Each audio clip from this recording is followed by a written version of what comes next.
And welcoming remarks this afternoon is this distinguished gentleman, Mr. Raymond Surridge Valley. Let us welcome him. Thank you very much, Mr. Chair. Ladies and gentlemen, it's a pleasure to welcome each and every one of you here tonight on behalf of our Member of Parliament for Oropuchis, Dr. Rudal Munilal. We welcome you to one of the fortresses of the United National Congress in Aldebe, and more specifically to the home of the formidable and fearless lion himself, Oropuchis. We are thankful for this opportunity of returning to the Pavement Report, where we're going to account to you again of some of the things that we are having in this country that is posing a great difficulty on the lives and the quality of life of our citizens. We are very thankful for the honorable political leader for all these initiatives that we have embarked on, our press conferences, our posting through various social media platforms, and very soon the return of the Monday Night Forum, and today the restart of the Pavement Report, whereby we will be accounting to the people, not only in terms of what this government ought to be doing and they are not doing, but what the United National Congress government will do if given the opportunity to form the next government. So on behalf of our honorable MP, we welcome all of you. We have a battery of powerful speakers here tonight who will be speaking on various issues affecting us, affecting the national community, and outlining some of the policies and plans that we could embark on to take this country forward. So it's a pleasure once again to welcome you to Oropuchis. Thank you very much.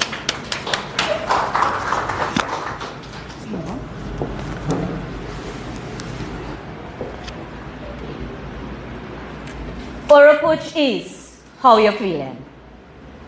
Good. Sounding good. We warm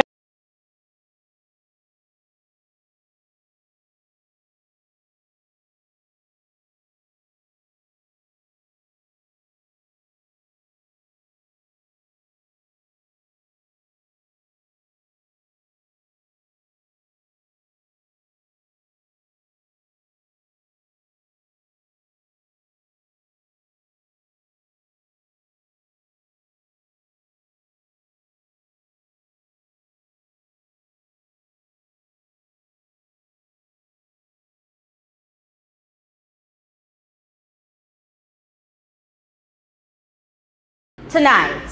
Mine is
to ensure that we are doing the correct thing. That is the role of the opposition. One of the other solutions, of course, many of you may have received a mail from Evaluations Division in your postbox. It relates to property tax. That is their financial solution to everything that is wrong in our economy in Trinidad and Tobago, because they don't know how to develop and grow our economy and our country. Something that I noticed that wasn't spoken about or mentioned, and persons may not know this in the local government reform, is the rental allowance that a councillor is allotted for an office space. Did you know that it's $2,500 for an office space? Let me say that again. $2,500 in 2023 for commercial office space, for a councillor's office. Are we living in 2023 or 2000? Come on. What commercial property can you get for rent for $2,500? And of course, the punching bag for Trinidad and Tobago. The councillors face pressure from the residents and you, the citizens of Trinidad and Tobago, to ensure that we have an appropriately located office that is easily accessible to you. But $2,500 can't get you much. Of course, this reflects the ministers who sit in Parliament and come up with the policies, those in government, who are not aware of what it takes to be on the ground and to represent you, the people of Trinidad and Tobago, and the actual cost of living in our country. Whilst ministers are collecting billions in rents, billions in rent. I want to ask, will Minister Alwari or Minister Imbert rent one of their commercial property for $2,500? You think they will rent that for $2,500 in Port of Spain? No, brothers and sisters, they wouldn't. And of course, the creme de la creme with local government reform. Council's office staff receive a stipend of $3,000 to date. Minister of Finance will have announced that the minimum wage would be increased in January from $17.50 to $19.50 per hour, which is approximately $3,120 per month. Now, this is effective in January 2024. And why am I bringing this to your attention? Because I want you to pay very close attention to this detail. Come January 2024, I'm waiting to see if the minister will ensure that councillors' office staff are receiving at least minimum wage. Otherwise, they would be breaching the law that they themselves had put into place in Trinidad and Tobago. Another topic, my second topic for this evening, of course, is one that everyone in Penal DB, Trinidad and Tobago facing this issue, but of course, Penal DB is highly affected by this, is the ongoing and continuous water issue. This residents in Penal DB are severely affected. Take for instance, Latru's Road, Penal, Clark Road, Penal, Rock Road, Penal, Woodland. Some of these areas are flooded every year. Imagine this, residents have water in the road and yet they cannot get water in the taps. I know people think places like Palmis Hermitage aren't affected or wouldn't be affected by water issues. No, brothers and sisters, I can assure you, my residents in Bryans Gate, Philippine, on Beckle Street, Esperance, just to name a few, are affected by no, and I mean no, water supply for approximately 3 months. And of course, when you bring this to the attention of certain liaison officers and WASAs, they tell you that's not true. And they give you schedules that don't materialize when you speak to residents. They don't get waters in the taps. And it's a constant back and forth. These are paying WASA customers, Trinidad and Tobago, paying WASA customers who have to resort on a weekly basis and monthly basis to resort, for those who can't afford to, purchase truck-borne water. And of course, we know getting a supply of this so-called free truck-borne water from WASA is like winning the lottery.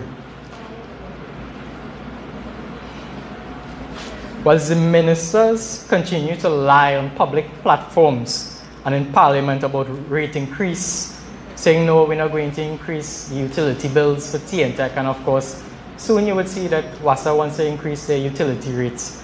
They continue to do this. But I want to remind Minister Marvin Gonzalez, the Minister of Public Utilities, of your mandate, in case you've forgotten. And residents, Trinidad and Tobago citizens, you can check it. It's on their website, and I'm quoting them. The mandate of the Ministry of Public Utilities is to provide effective and efficient leadership and government in the delivery of public utilities services to the citizenry of Trinidad and Tobago. Do you think the minister and the ministry is doing that, brothers and sisters? Trinidad and Tobago, are you getting an adequate supply of water? Are you experiencing issues with TNTech, and yet they want to increase your utility bill? Come on now, man.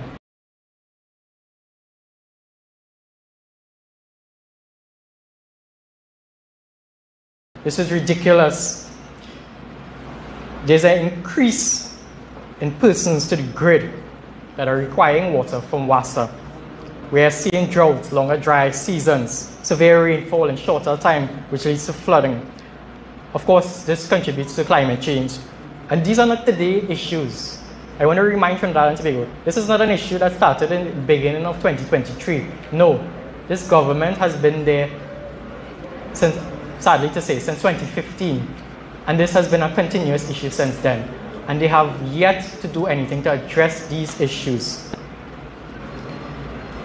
And in case the minister isn't aware, climate change is real, and it is impacting Trinidad and Tobago very severely. And I would like him to refer to the Ministry of Planning and Development, because they have quite a detailed breakdown as to what we are experiencing and what is the plan to, adapt to climate change in Trinidad and Tobago. And we need to stop functioning in silos. The ministries and the ministers function in silos. Just because the Ministry of Planning and Development is responsible for combating climate change, it doesn't mean that the minister or the Ministry of Public Utilities shouldn't be in communications with them. It affects you as well in supplying water as well as electricity to residents and citizens of Trinidad and Tobago.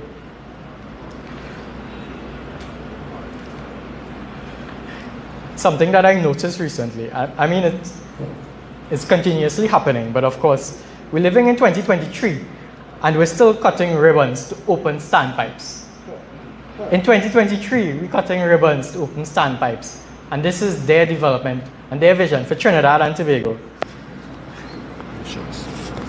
The minister has been appointed since 2020. His portfolio is the Ministry of Public Utilities, not crime. And the reason I'm saying that is because I heard the minister recently say he raised in Parliament, and he said that the opposition, he's waiting for the opposition to respond with regards to the crime talks. Now I understand that you have an experience and a passion for law, and your appointment as a member of the Anti-Crime Talks Committee, the National Security, in the government side, of course. But you're claiming that the opposition has not yet responded to anti-crime talks, whereas Dr. Munal would have highlighted. The chairman of the National Security Council and Prime Minister of Trinidad and Tobago is flying out to Saudi Arabia. Is there a national crisis in Saudi Arabia? Do we have a national security issue in Saudi Arabia that we are not aware of? No, we don't have one. So my counter proposal to you, Minister Gonzalez, is if you want to deal with crime, the water issue that we are facing, that is a crime.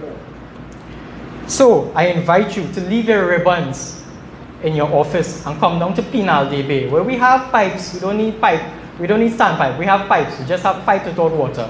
Address that issue first before you start to talk about crime. Thank you.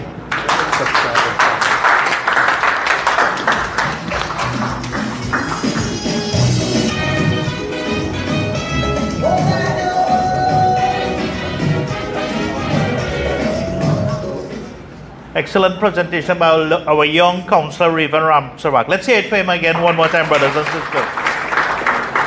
Clearly demonstrating the United National Congress. Our pulse is on the heartbeat of what the people is thinking. And Councillor Ramsawak had the broad spectrum of everything that is affecting us. But I'll tell you, the reform that we're looking forward to is not the local government reform. The reform we're looking to is to reform the parliament and return the United National Congress to government. That is when Trinidad and Tobago will prosper, my brothers and sisters. It is my pleasure at this time to introduce another new councillor to the Pinal-Dame Regional Corporation. Councillor Pereira, he holds a bachelor's degree in criminology and public safety. He's currently pursuing a master's degree in cyber security. A humble, hard-working representative who's a fighter in defense of the working man. Let us welcome my colleague, Councillor Gerard Pereira.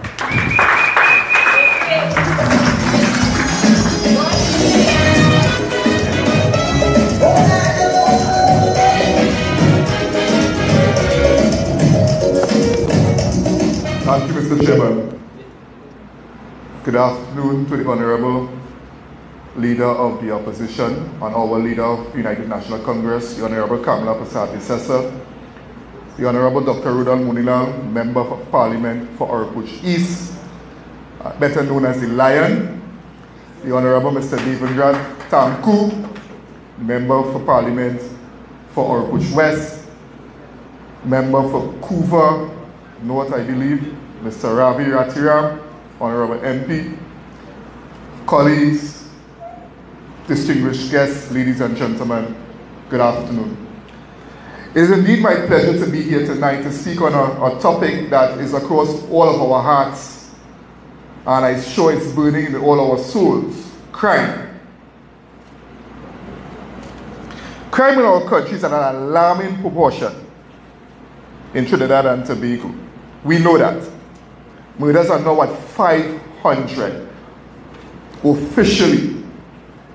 That has been raised by our Honorable MP, Dr. Rudolph Munilal. This government, this PNM government, has done nothing in the 8 years to assist, to mitigate, to alleviate crime.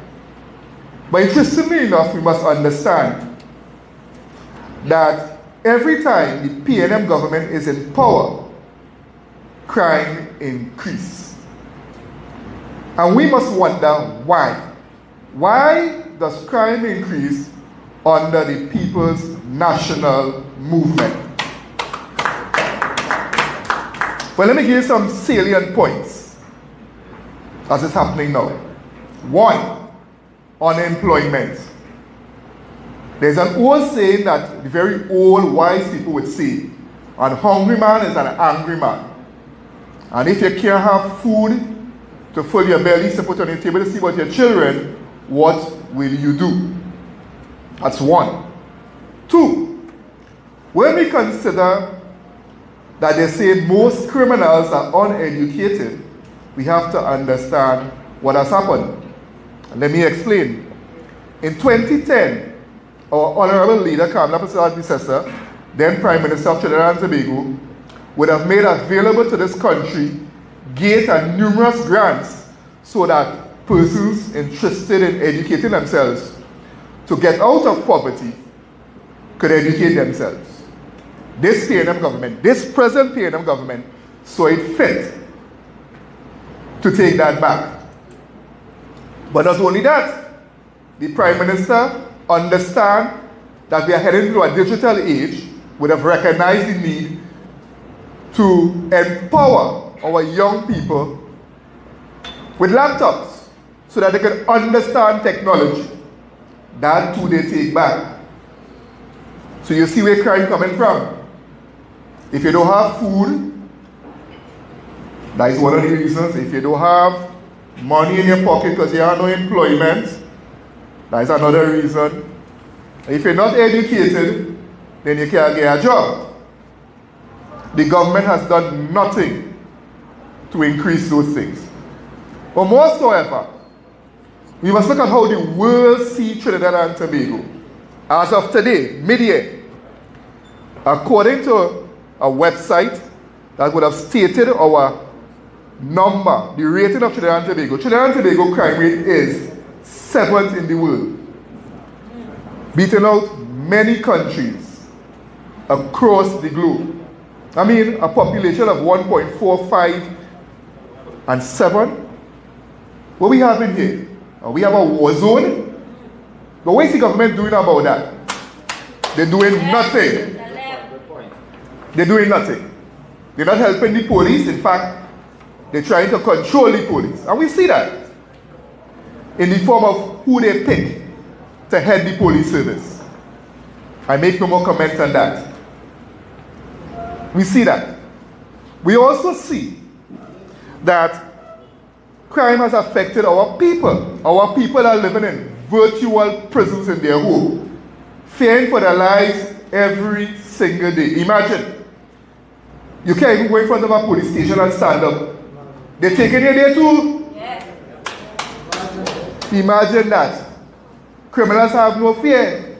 And of course, the government will tell you, well, what we could do, you know, crime, all are we responsible. But here's the funny thing, our borders are open because the government refuses to buy the necessary equipment and to get the necessary personnel and expertise to do what is right to protect our borders. So where the guns coming from? They say south, Venezuela. That is where it's coming from, right? But we are Coast Guard. But we don't have manpower and the equipment for the Coast Guard to patrol properly. How that happening? Nothing could be done. By the way, ladies and gentlemen, do you feel safe where you are? No. I will tell you this too, because in closing I will tell you this. Come 2025, ensure you dip your finger, stain your finger, put it on your calendar, and say, it is time, we are ready to make this change. Because if you don't, according to the late PNM leader Patrick Manning, crap who smoke, we pipe. Ladies and gentlemen, I thank you.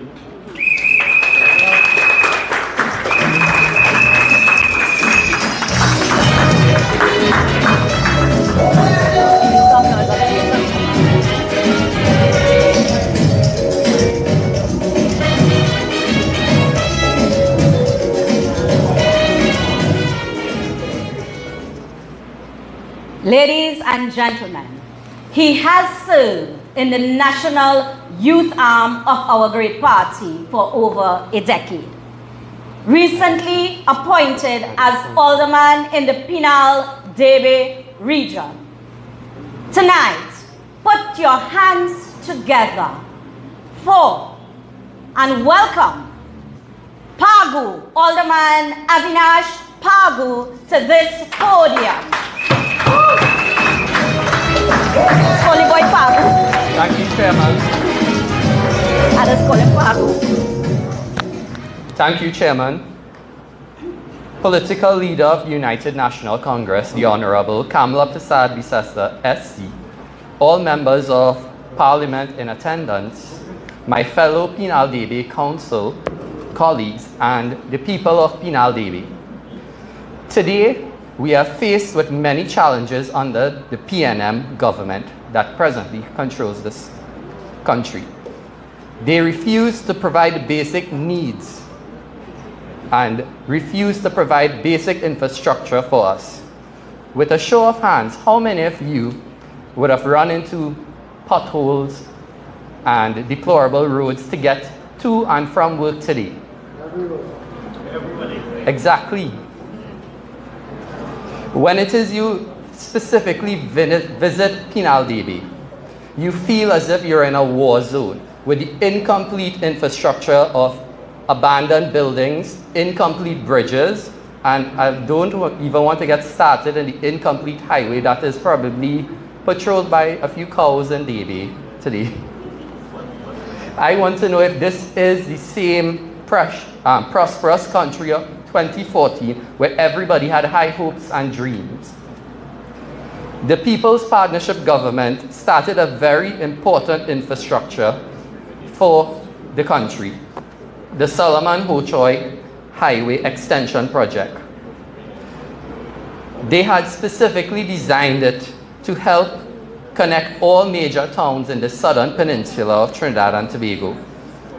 But today, the PNM has made alteration and bypassed certain major towns.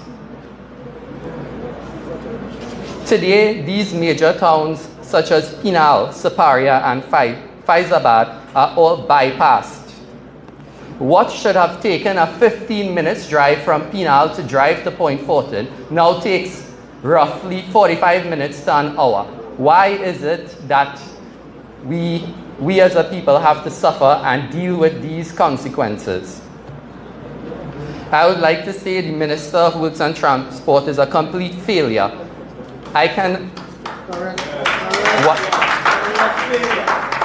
Why is it you are dragging your feet? You have been in government for over 7 years and you cannot complete a simple short highway.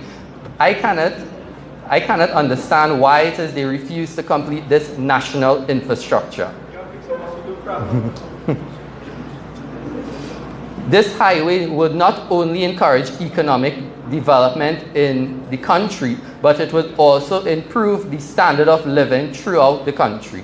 Because I can tell you, Pinal-Debe faces a serious problem of flooding, and we become completely isolated when rain falls heavily, and nobody can get out of their homes to leave and go anywhere else to work. But this highway was specifically designed to solve that flooding issue where it was guaranteed to not flood, and it would have helped Pinal-Debe remain connected to the rest of the country if in the event of a flooding incident. Yeah. When it is we drive on the roads throughout our region, I cannot remember offhand when last the road was perfectly smooth. If it is, I have to think really, really hard. I would say like in 2013 and 1998 were probably the last times our major roads were properly paved in Pinal-Debe. So that's over 10 years our main roads have been dilapidated. What it is the minister is doing at the ministry, is it that he needs to buy a pitch lake from somewhere else in the world to be able to provide us with the proper asphalt to pave it? I would just like to say, we have to say we're very lucky, Dr. Munilal, that we will be able to find a pavement here, to have this pavement report here in Debe. The majority of Pinal-Debe, I can say, we do not have the luxury of footpaths and pavements. Many of the residents in the area needs to walk on the side of the street and endanger themselves. I can tell you, like approximately 1 year ago, a person was actually knocked down from avoiding the high grass on the side of the road because the grass wasn't cut and there's no footpath, so they end up losing their lives because the basic infrastructure of a footpath was non-existent. Another major infrastructural problem that we suffer from Pinal-Debe is the lack of funds to complete existing projects and the refusal to even start new projects in our region. The Ramai Trace Hindu School is a perfect example, together with the Shiva Boys and Parvati Girls Colleges. Those are all examples of the PNM's geographical discrimination for the region. You can tell me why it is a school has been closed and they're dragging their feet to complete or even start construction, and some children have entered first year, graduated from the school and started secondary school and have never stepped foot in their primary school because it apparently takes more than 7 years to actually build a school in Trinidad. They have deprived those children of right of a comfortable school and easy access to education, sometimes taking up to half an hour for them to get to school. That's the fate of many of the Ramai Trace Hindu school students.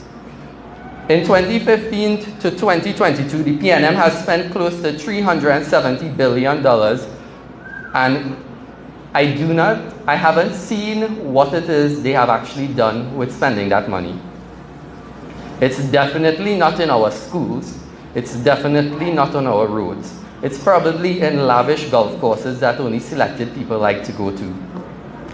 I will tell you this. the PNM is a complete failure, and the UNC has done a lot in the short 5 years we spent in government, and we will get back in power and solve many of the issues that we face here in Trinidad and Tobago. The sun will rise again. I thank you.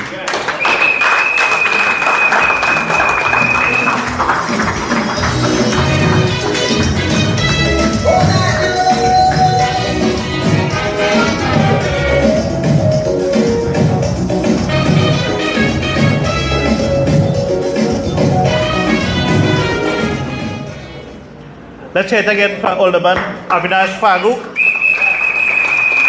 And thank you, Alderman, for reminding us that in 2010 to 2015, we saw a period of infrastructural development in Trinidad and Tobago. And for the last 8 years, we have seen infrastructural neglect in Trinidad and Tobago. But there's hope, brothers and sisters. In 2025, that infrastructural development will begin again under United National Congress government. And as we begin the march to government, on the pavement and on the reports that we present to you, let me remind you that you can join us on our social media platform. Subscribe to our YouTube channel at youtube.com/UNCOfficialYT and follow us on Facebook.com UNCOfficialFB. Brothers and sisters, at this juncture, it is my pleasure to introduce a colleague of mine at Council, our next speaker.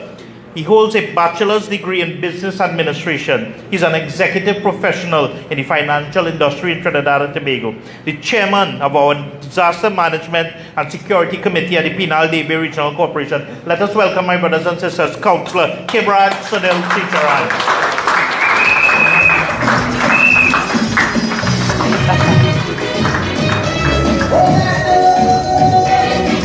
My UNC family.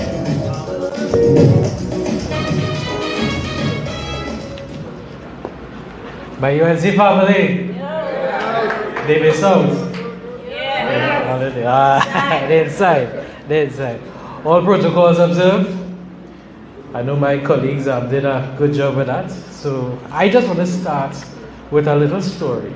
And I want to put on my disclaimer. I got this story. I don't want to say my mailbox because I guess it's in my inbox. So this story I got this morning, I don't know the people in the story. I don't know if it's anybody that we know or if it's anybody that you all know. The story was a short one. It was from a professor. He said he went to a cabinet retreat. He said after the first day of the cabinet retreat, he realized everybody in this cabinet lazy. So he got home and he thought about it and he come back the second day of the retreat. And he said, you know what? I'm going to motivate them. I didn't break this out of them. He said, I'm giving a grand prize for the most laziest person in this cabinet. Everybody except one of them put up their hand. So watching the story, he went on to say the only person who had put up their hand was the minister of local government. So I feel nice. I said, all right, well, my minister, he probably lazy. So the professor, he get excited. He say, well, them excited already to be lazy. Let me go and talk to the one who didn't put up his hand to be lazy. He say, well, you know, I noticed you didn't put up your hand. So, you know what I could do to tell me why you didn't put up your hand? He say, boy, I was too lazy to put up my hand, yes? But I'm not here to talk to you about lazy people today. I'll talk to you about hard-working people. And the 14 members of council at the Penal Debe region, hard-working people. And I started with my chairman. 5 o'clock in the morning, my phone just started to ring. Where the equipment go in, where the material go in, where you have to clean, where you have to do what. From 5 o'clock in the morning, he's on the ground. And every single one of my members of council on the ground doing what they have to do. That's hard-working people. And if we can have some people who sitting in this government as hard-working as that, we'd have probably been 2033 already. But we had to survive and we had to suffer, as they say it, because geographical discrimination is a real thing. And you know, the first thing I want to touch on, my other colleague asked me, he said, you know, Councillor raised this point for me. Geographical discrimination is so real in Trinidad and it's so real in South that, you know, I don't want to use this S word, I think another word for it might be fecal matter, something like that is called it. As a corporation, you have to go, part of the services you go, you clean septic tanks and so forth. Do you know that we cannot offload our septic effluent in South? We have to go to, what is Beta? Up Portersville. So when these trucks, these 2 trucks that we have at Penal Levy, have to go to these households, these people come and say, hey, but tax need cleaning and all of that. There is no place in South because this government shut it down. Because it had one in San Fernando, they shut it down. And now this truck have to leave and go to Porter's Bay to offload. So when they could make 3 trips for the day and probably deal with 10 households, now we could only deal with 3. That is discrimination. That might be a real fecal matter situation. That is one of simple things as cleaning cesspits is a problem for our region. Because the minister decided that, you know what, Penal Levy people, we are not folks too. We don't matter. I want to touch a little bit about recreation grounds. Recreation grounds in Penal Levy. Well, first of all, I want to say, I don't see no sporting kind of thing where the minister has come and open ribbon and has sporting activities and things for South. I never see that in the South area. Not at all. Not at all. I hear have other things, swimming pool and things in some parts of this country. Not in South. And the people who not in South, come and I'm going to show you how we do have none. You know how bad things in South? I oversee that Davie South area. They don't even have a community center in Davie South. That is how sad it is. Shame is right. But remember, it might be the lazy cabinet, so we don't know. What I want to say though is, I saw in the budget this year that they allocated $1 million for all the corporations, whether it was a borough, a city, whatever, for recreation grounds. But if everybody getting the same thing, then that's $14 million. Is it that the government is saying $14 million is all that they need to spend on recreation grounds in Trinidad and Tobago for 1.4 million people? But you know, I kind of do a little research, and then they just give the sports company some extra money. And just give this other little side-by company the extra money. But you know what? We have a minister of local government. He came last year when he took office. And he come and he say, he dress up nice and he put on, well, I don't know if he's put on the muscles or whatever he does do. And he said, this is what I want to do. I want to do X, Y, and Z. And I can say it up front because I went with him. I said, the minister came. This is what has to happen. Let me show you what has to happen. And he promised sun, moon, earth, Jupiter, Venus, all of them he promised. And he never came back. Chocolate is it? Well, no, he didn't. He never came back. All the roads that he promised to cut, he cut. He promised we'll get CPEP. And once again, this area where Portuguese improvements has the least amount of CPEP teams in the whole country. He promised recreational facilities to upgrade. Nothing. He promised heritage sites to upgrade. Nothing. He promised tourism sites. Nothing. But, he didn't put up his hand too. Anyway, I don't know if that's the element of say that. So. But these are the things that we face here in this region of Penal Levy. We face neglect, we face discrimination, but we have a resilient people. Because our people, we come out every day. Whether they are village group or sports group, they throw a sport in competition, they do something for the youth, they do something for the elderly. Even if it's a corridor or all first competition, we build camaraderie. We are resilient people and we will make it. We will make it. I want to touch on one more thing before my time expires, and that is what we asked for in the budget for land slips in the region of Penal Levy. And I'm only touching on this because we asked for $10 million for land slip. Because you know what? And I will tell you what's the problem. Goodman Trace, Sanahi Trace, Tinpan Alley, Bronte, Lengua, Wilson Road, Clark Road, Bodnaf, Ramlal Street, Congo Village, Diamond Village, Papori Road, Barapost Road, Mendes, Woodland, Ramai Trace, Kuchawan, Mon Diablo, Duff Trace, Muruk Media, Sanahi, Pati Ramlal, Bihari, Old Clark Road, Sumani, Gandhi, Ramlal, and Solomon Knox Road all have land slips.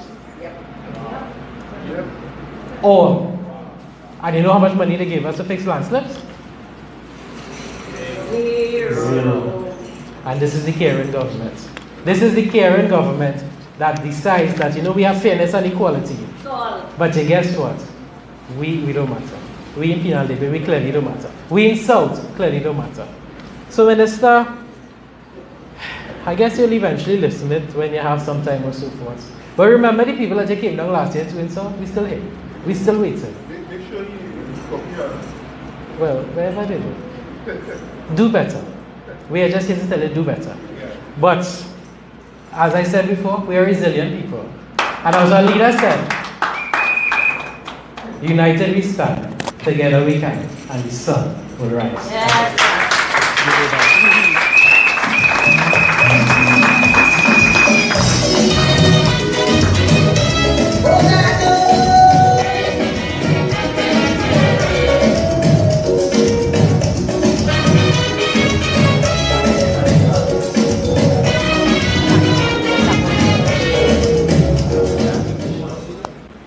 She is a veteran councillor who serves the electoral district of Penal, currently serving in our great party as our South Regional Coordinator. Ladies and gentlemen, tonight here on the pavement in Oropuch East, let us welcome in true Shanti Brigade style, Councillor Shanti Budram.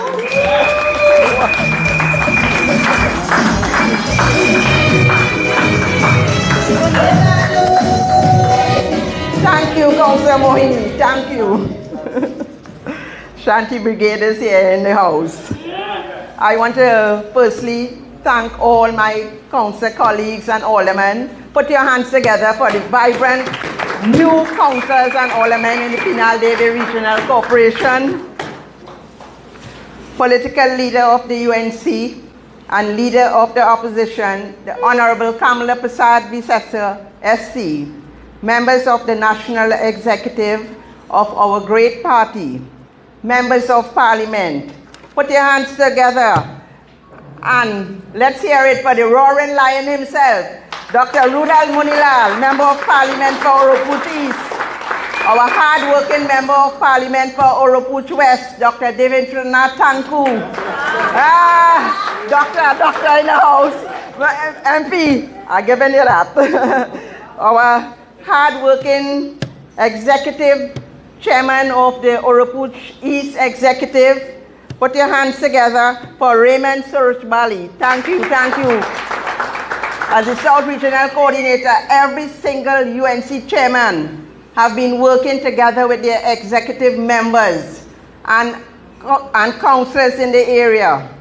I want to also acknowledge in the audience here this afternoon our Senator Jayanti Lakshmidiyal. Put your hands together for Jayanti Lakshmidiyal. Not forgetting our councillors who are not going to speak tonight, but is very vibrant. Councillor Kimati Chulhan, Alderman Marsha Jaimangal Khan, and if I think that's it there. Nice. So we go again. Fellow colleagues on the platform this evening, and to you, the people gathered here and those looking on via our live stream, I say special good evening. This evening, it gives me the greatest privilege to stand before you, arm in arm with my UNC comrades as we gear up for the battle. I have the honor of serving as the South Regional Coordinator of our great party, and I want to tell you that we have been active and on the move, regardless of what others are saying. We are working.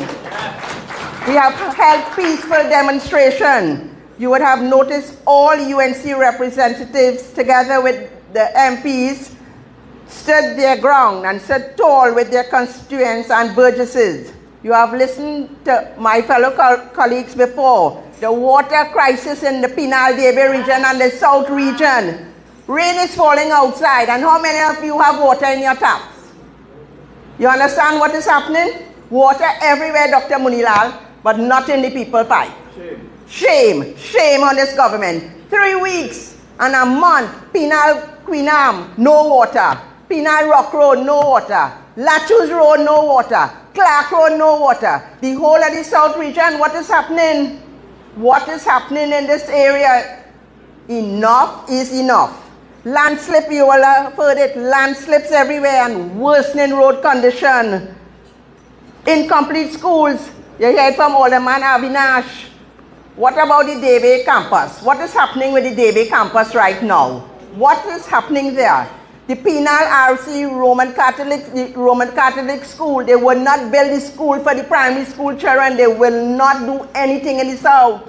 Why is this so? Why? You have heard the Shiva boys, Hindu college, the Parvati girls in bush right now.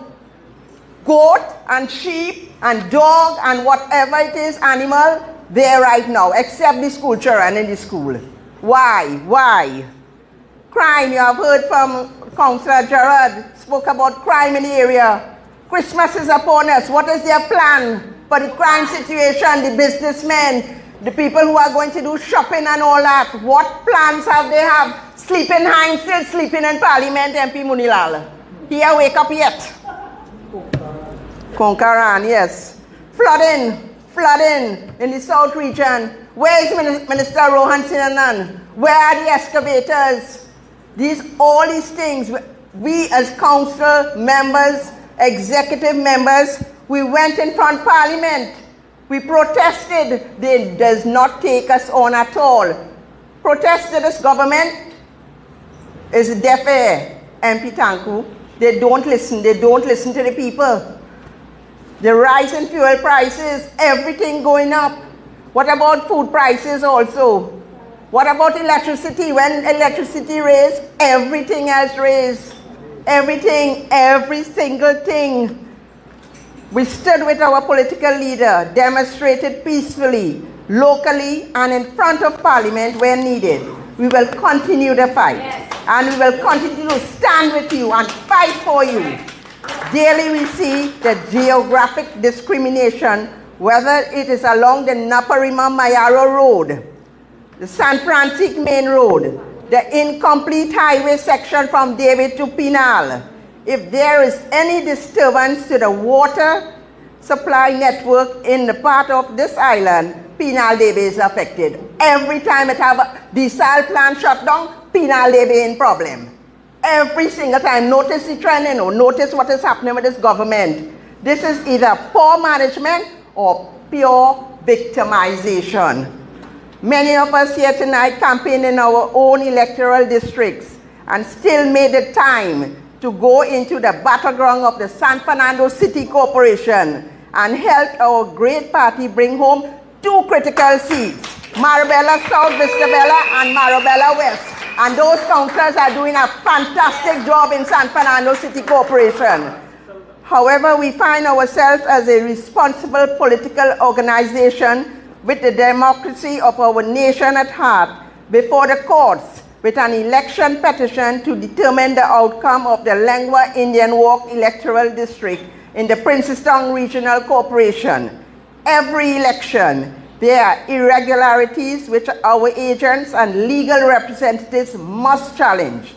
We must give commendation to our political leader, Mrs. Kamala Prasad Bisester, SC, former Attorney General Anand Ramlogan, SC, Senator Jayanti Lachmidial, MP Saddam Hussein, and others for always standing on the right side of justice, not forgetting our own member here, MP Munilal and MP Dave Tanku. Brothers and sisters, the UNC is committed to supporting every creed and race in preserving their heritage and traditions, for it is the foundation of our growth and development as a nation. All our UNC representatives have proudly been a part of all religious activities, our youth arm, our women's arm, our constituency executive. We have held spiritual Shouter Baptist Day in Mont Diablo, Ganesh Utsav celebration and Navratri celebration throughout the regions, Ramlila in Roshad Road and Lower Barco and Princestown, Eid and Diwali celebration, Easter and Christmas, celebrating our women's achievement in Esperance Village, Councillor Mohini, on International Women's Day, acknowledging our women, It is a beautiful thing to see when our communities come to life in harmony to celebrate. This is the pulse of our people, the pulse of our nation, as our political leader has recently reminded us. I take this opportunity to remind all our UNC brothers and sisters and our comrades and foot soldiers that a general election is due in 24 months or less. We have the responsibility to rally behind our political leader to secure victory. The United National Congress is one party, and I must remind you, one party, and we have one leader. And there is no vacancy for leadership at this moment. However, there is vacancy for a prime minister. That is people-centered, people-focused, and people-driven. And that is Honorable Kamala Prasad-Bisesa. So we are sounding the alarm. PNM, your time is up. You are a minority government. And a constitutional crisis wreaking havoc in the lives of law-abiding citizens. Tonight, I urge each and every one of you to stand up, stand together, stand your ground. We can only win united. We will topple the PNM and restore good governance to Trinidad and Tobago. God bless our party, God bless our leader, and God bless the people of Trinidad and Tobago. Thank you.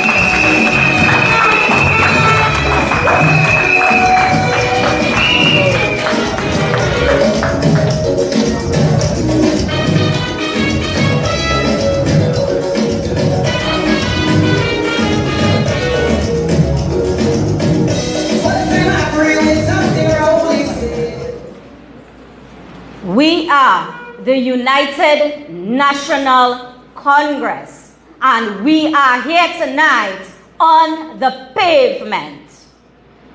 It gives me great pleasure to bring to the podium to address us our Vice Chairman.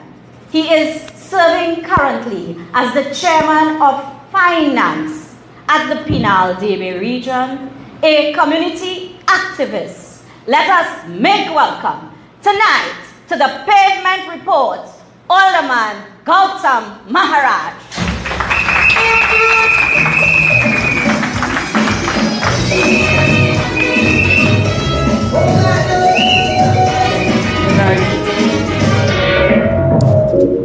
Good night, all protocol observed. Members before have recognized the members of parliament here, Dr. Munilal, Member of Parliament Devendranath Tanku, MP Ratiram, Senator Lakshmi Dayal, other members of the executive, and our honorable political leader, the Honorable Kamala Prasad-Bisesa. If you look behind me, you will see someone attempted to start some of the achievements that the United National Congress has achieved in the past. And I say some, because if whoever started this is to complete it, it will run to the length and breadth of Pinal Debe and maybe the length and breadth of Trinidad and Tobago, because 106 schools built, the length and breadth of Trinidad and Tobago fixed with box trains, roads, a university built in South, a highway extended to Point 14, hospitals built, so much that the current government cannot cope with even opening or commissioning some of these. The Cuba Hospital remains unutilized. The South University remains closed. The number of schools in the region, some of the members mentioned it before. Shiva Boys, I saw today large trees, Rakando trees growing in what could be an institution that could educate and bring forward our future. So sad, so sad, so sad. And it is a reality that we experience these lower taxes, jobs. I see 50,000 jobs here would have been created. In fact, the PNM took away 50,000 jobs. The statistics show, and I remember MP Tanku pointing it out to me at some point, near 100,000 jobs went below, went under from what it was. Petrotrin, one of the largest employers in this region, was shut down without logic, without reason. Today we are buying fuel. You have an entity that produces your fuel. You have a milking cow. You will sell it and start to now buy fuel. Well, why I make that point, that is the reason why we are paying the high fuel prices. Because the government made the biggest blunder in the industry in Trinidad and Tobago, maybe the biggest industrial blunder in the Western world, to shut down a producing refinery. And I see in the back some of the comrades from the Oilfield Workers Trade Union are here, and they will know that. They have fought long and hard that Petrotrin should not be shut down. Why do I make reference to Petrotrin? Because the roads that we drive in, I am sure when you get up in the morning, you pray, you have a cup of tea or your breakfast, and the next thing that really antagonizes you and gets you vexed is when you start your vehicle, the road that you have to drive on. It is deplorable. And the part is not just as deplorable. We had deplorable roads in the past. No attention, no care, no financial allocation. And I will prove it. I'm speaking with the statistics. Under the drainage, let me deal with local roads first. Under local roads in the region, in the Pinal-Debe region, we applied for $26 million. So I would like the citizens and the Burgesses to understand that we are doing our work. But the next part of it is we got $6 million allocation via the budget by the central government. 6 million out of 26 million. And 26 million came about when we applied for it because of the engineers going out and doing their work and doing their studies and realizing that this is the figure that is necessary to fix our roads. And the central government, through the Minister of Finance, through the budget, has allocated 6 million. This is why the condition of bad roads will continue. Yeah. It will continue. There is no hope that it will be resolved. I draw the nexus with the Petrotrin closure because bitumen was produced by Petrotrin and given to the contractors and to the state, the Ministry of Works, at a very minimal cost. But today now we must import bitumen. And this is one of the major reasons why the government is unable to continue to repair roads. I remember, and you will remember, when the Kamla-led government started with a premise, and I remember the premise clearly. It was said that for increased productivity, you must have connectivity via roads. And we saw the fruits of that because Barakpur was connected to Debe via Sadhu Village and Lawrence Hill, and all of the roads were paved. And if you drive through Debe and Barakpur, Lower Barakpur, and the Valley Line, you will see the upsurge in business and in small and medium enterprise business especially, meaning that people are able to set up a parlor, set up a tire shop, send their children to school, buy food, and be able to have local economic development and commerce at the local level.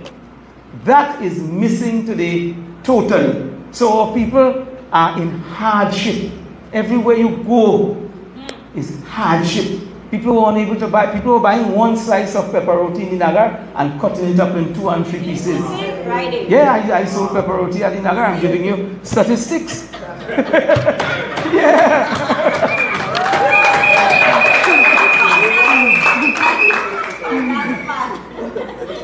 Let's continue with the statistics. Desilting of watercourses, a major crisis in Pinal-Debe and a major crisis in other areas also. The Siparia Regional Corporation will face the same thing in the low-lying areas. And desilting and watercourses. Anybody make a guess here what was allocated? Anybody could make a guess? Zero. That is somebody who probably knows. Zero. Would you believe that? I would not have believed that if I did not see it. You can check it yourself. It is in the budget. Zero for desilting of watercourses. Stabilization and landslips.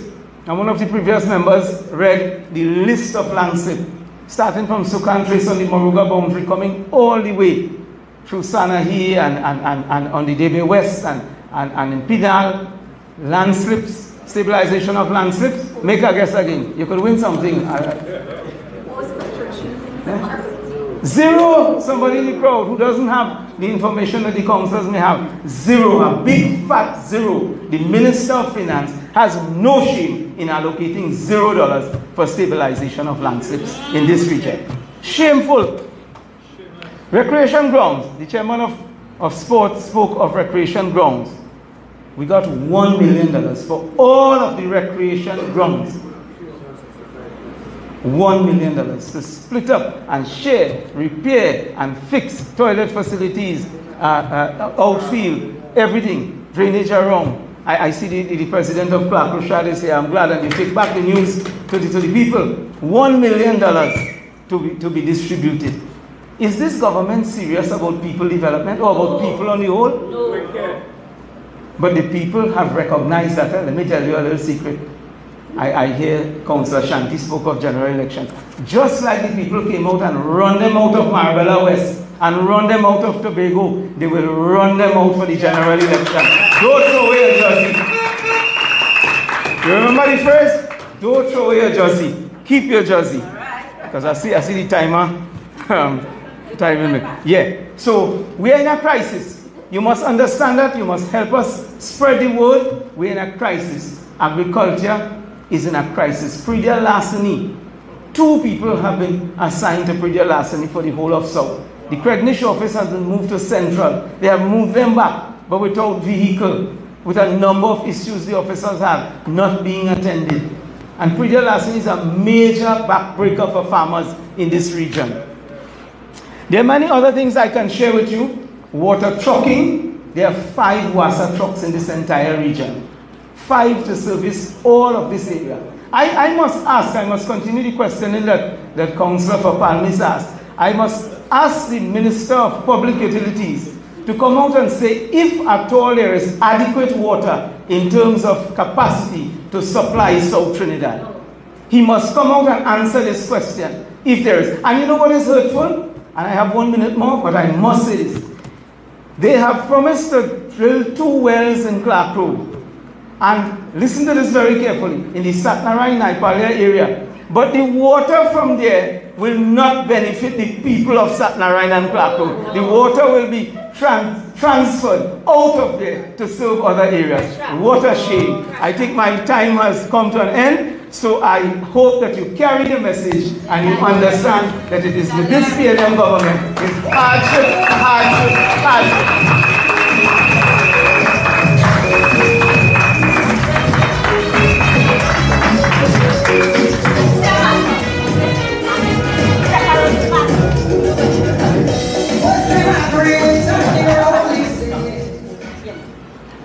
Brothers and sisters, let's hear it once again for an energetic, well-informed presentation by the Vice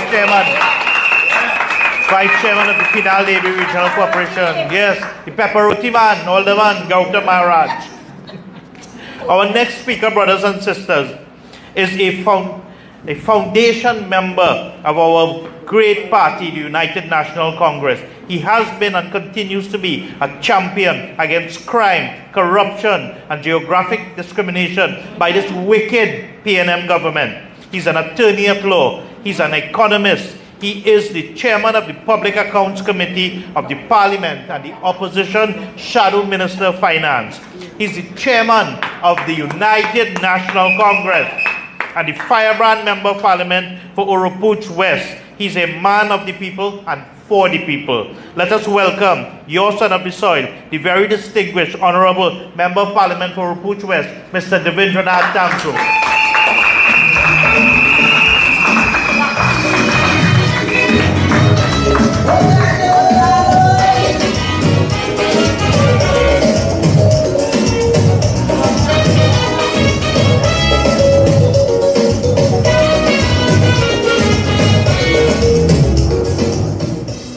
Pinaldiri, good night. Political leader of the United National Congress, deputy political leader, my colleague, member for Oropouche East, Dr. Rudolph Munilal, my other colleague from Cuba who has joined us here tonight, MP Ravi Ratiram, Senator Jayanti Lashmilial, members of council, members of the executives, members of the national executives. Again, I wish you a good night. Now, I usually speak on finance issues. I usually speak about the economy. And I know that the economy is not a sexy conversation. It's not something that people like to listen to because it tends to be relatively boring. However, the economy affects every aspect of your life. Yes.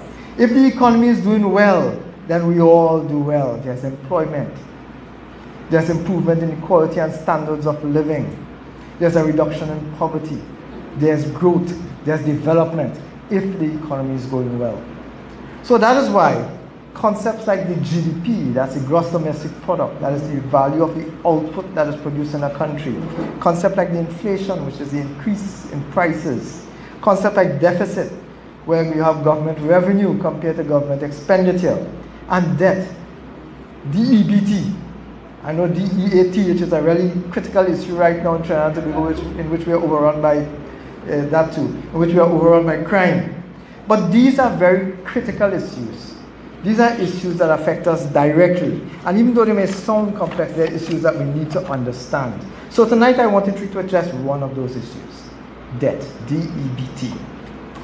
Would you believe that it took 53 years from 1962 to 2015 for our national debt to get to $84 billion?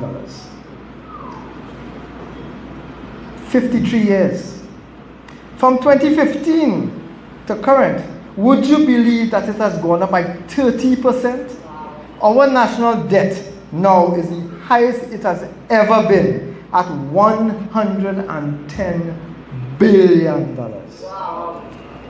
Now, that means that we owe as a people, as a country, we owe to financial institutions throughout the world, local and foreign, we owe as a people $110 billion.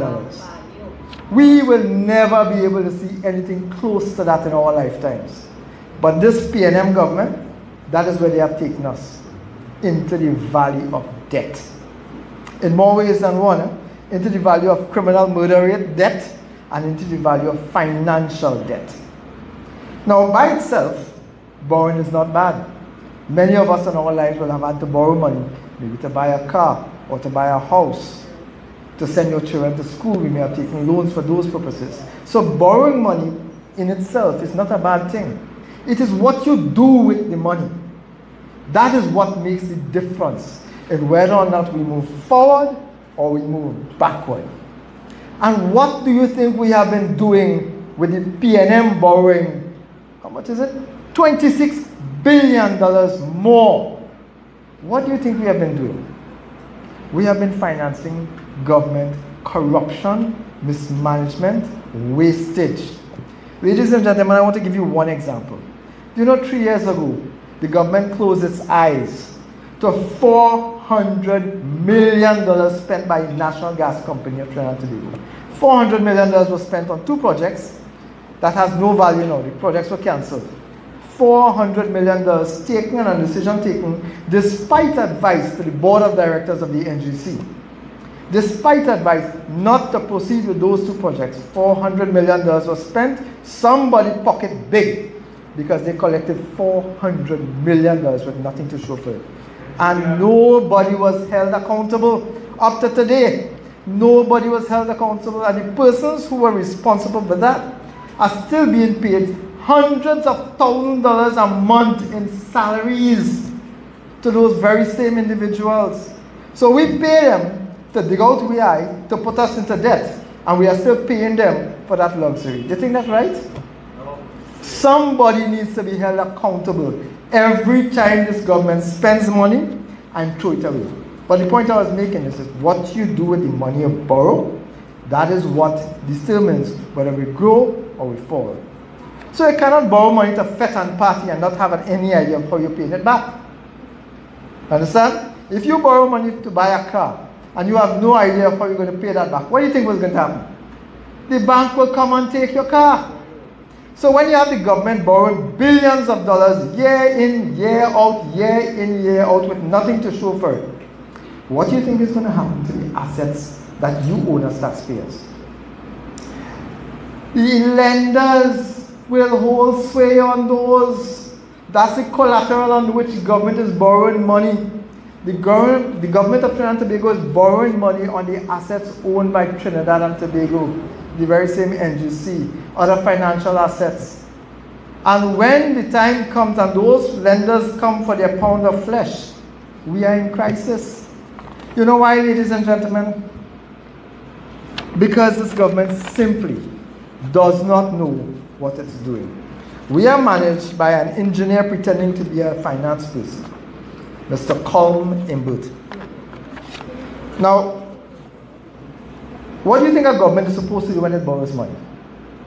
A government is supposed to create new industries, improve conditions for investment, and thereby create jobs, widening the tax base. These taxes will then be used to pave roads, to provide food and support, social support, education, healthcare, scholarships, so we can continue to develop. But that is not what this government has been doing. You know what this government has been doing? In theory, there are several options that the government should be doing when you're looking to promote development. Several options.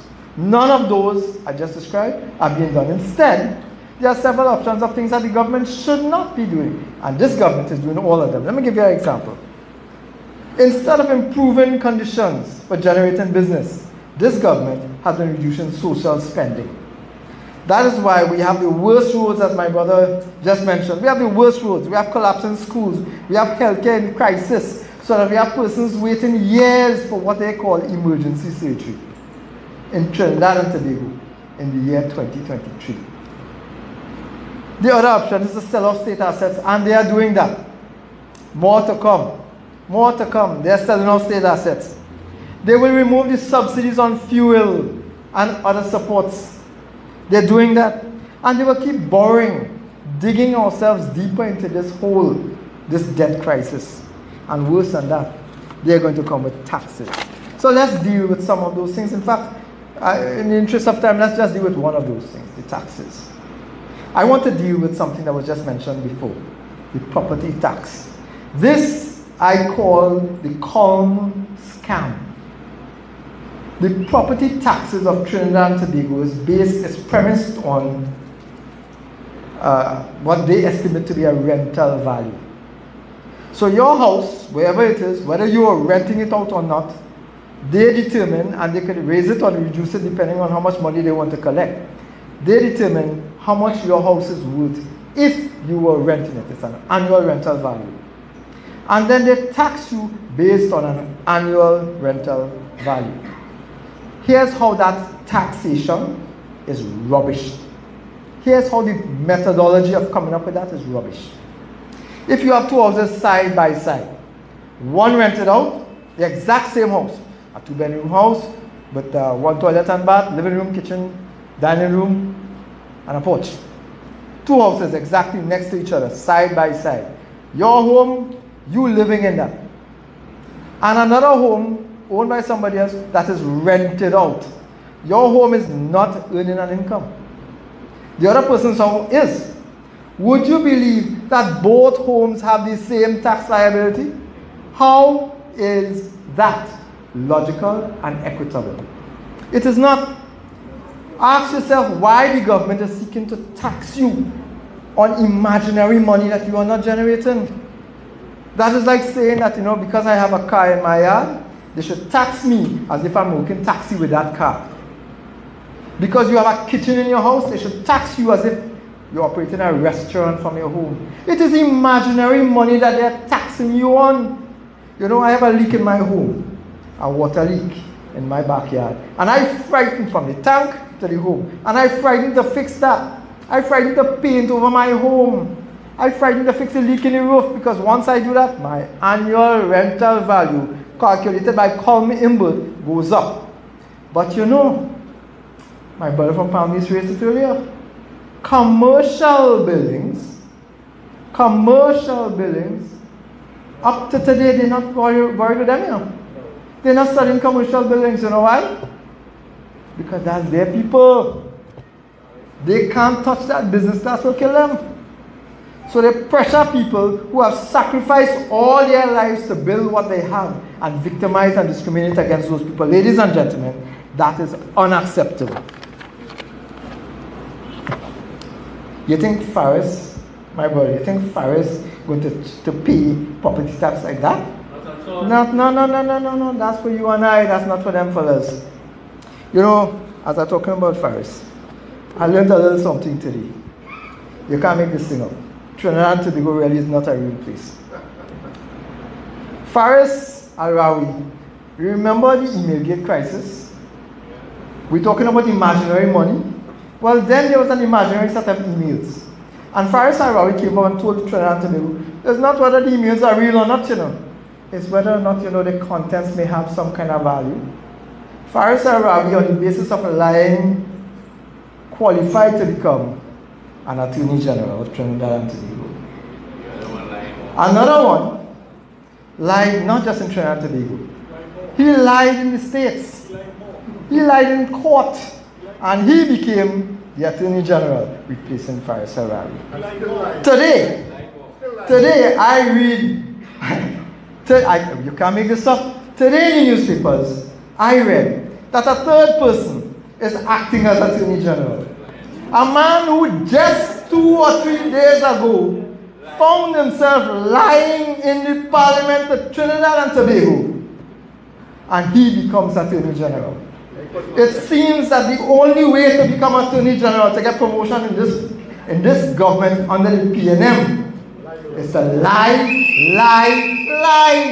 And that is because they are ruled and managed by the biggest liar of them all, the king of Emailgate. What a shame, ladies and gentlemen. What a shame. I also saw another article today, and I want to touch on this other issue. I want to also touch on another article today. In today's Express, ladies and gentlemen, I saw an article where the Minister Gonzalez met with the new CEO of TSTT. And the minister, the headline reads, amazingly enough, a man who lied. The headline reads, Gonzalez urges TSTT to be truthful to the population. You think this, I'm not making this up. I'm not making, them fellas lying through their teeth and close their eyes and think you can't see. You know, they have a story about the ostrich burying its head in the sand because they think that when they can't see you, you can't see them. Everybody make it out already. It's lie.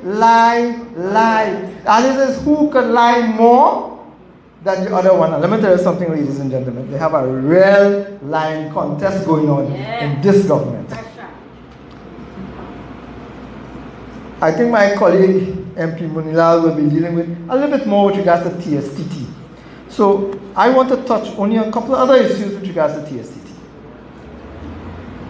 On the basis of public utterances, we are told that Lisa Agard has been terminated from the position of CEO of TSTT. Today, the minister's conversation with TSTT tried to give the impression that that's done. Everything is good. Somebody has become the fall guy or the fall girl. But that is not enough. That can't be done. Do you all know, ladies and gentlemen, that there's a fella who's earning a salary, God knows how much it is. I am told that we raised the issue in Parliament that it was over $75,000 a month, and we have not had a clarification with regards to whether that figure is true or not. But we have a fella who is a senior manager, environment, social, and reputation management. That is what he heads, environment, social, and reputation at TSTT. You think I'm making this up? That fella is Kamal Georges. Just recently brought in at exorbitant cost. He is in charge of the reputation of TSTT. TSTT is on the block right now. Shame eat, what is it, dog eat their shame? Dog eat their shame. Dog eat their shame. And this gentleman, up to today, 1 month and a week after this crisis has taken place, after the fiasco where they said nothing wrong, after all of that, this gentleman is completely silent. I want to know what we're paying them fellas money for. so they can live high off the hog? What are we paying them for? My colleagues asked for the board of directors of TSCT to be removed. Ladies and gentlemen, I have a bit of information I want to share with you. More to come.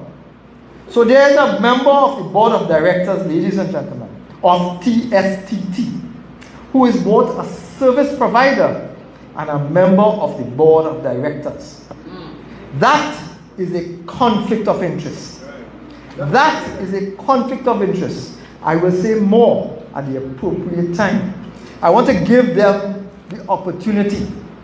For shame to take them, so that they will resign now before Mark bust and shame take them out. My last point before I close, ladies and gentlemen. I am a great fan of female leaders, female political leaders. We have had exceptional ones in the Caribbean. We've had Kamala Persad-Bissessar, the best prime minister this country has ever seen. And we have one more, Mia Mottley. I want to highlight Mia Mottley in Barbados for a particular reason. And you will figure it out when I'm done. M-I-A, Mia. It also refers to missing in action. In Trinidad, we may not have another Mia Mottley, but we have plenty Mias. Kamal Georges, M-I-A. The Minister of Digitization, M-I-A. The Minister of Works and Transport, M-I-A. The Minister of Public Utilities, the most shameless man in this country right now, M-I-A. The Attorney General, M-I-A. The Ministers of Education, M-I-A. The Minister of Digitization, M-I-A. The shameless, who should be shameful, but the shameless Prime Minister of this country, M-I-A. Ladies and gentlemen, there are more Mia in this country than in Barbados, Grenada, Jamaica, St. Lucia, Guyana, all of Trinidad and Tobago, all of the Caribbean, ladies and gentlemen. There are more Mias in this country than anywhere else in the Caribbean. And you know why that is important? You know why that is important? Because when you ask the Minister of National Security, what is his job? You know what he says? My job is not to make you feel safe. When you ask the Minister of Public Utilities, what are you all doing with regards to this TSCT scandal? You know what he says? Well, I don't know, I have not seen a resignation on my desk yet. Why are we paying these ministers? Why are we paying these ministers to tell you that, listen, we don't know what's going on? Well, we know that already. We know that they know what's going on. All they're concerned about is collecting their salary, putting it in the bank, and living off the hog, paid for by taxpayers who are suffering day and night with their geographic discrimination. Shameless and shameful. Ironically, those two words are supposed to be opposite, and they both apply to this government of Trinidad and Tobago, the PNM, led by Keith Christopher Rowley.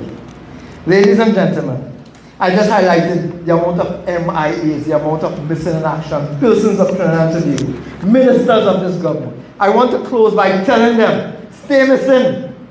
Wherever you all are, disappear. Do not come back. Let Trinidad and Tobago breathe again. Let us believe again, because like my brothers before, I believe that Trinidad and Tobago are resilient people, and we need a chance to breathe again. We need a chance to grow, ladies and gentlemen. We need the opportunity, and the only way to do that, ladies and gentlemen, is to remove these albatross, these weights off our necks, and let Trinidad and Tobago grow. Ladies and gentlemen, I thank you all very much. May God bless us all.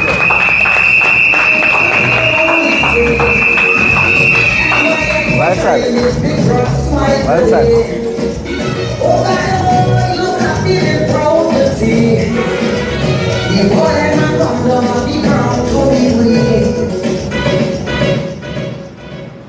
I work in every day. This is the Pavement Report, and we are here in Oropouche East. Dr. the Honorable Rudal Munilal, a former Minister of Government with an impressive educational background comprising of 4 tertiary level academic degrees. A member of Parliament serving since 2001, ladies and gentlemen. He is the current member here serving with distinction the people of Oropouche East for over 22 years of great parliamentary experience. He has emerged, ladies and gentlemen, as one of the region's most competent, most formidable parliamentary debaters. He also serves our great party, the United National Congress, as deputy political leader. Ladies and gentlemen, let us make welcome tonight the distinguished Lion of Oropouche East, Dr. the Honorable Rudolph Munial. A big thank you to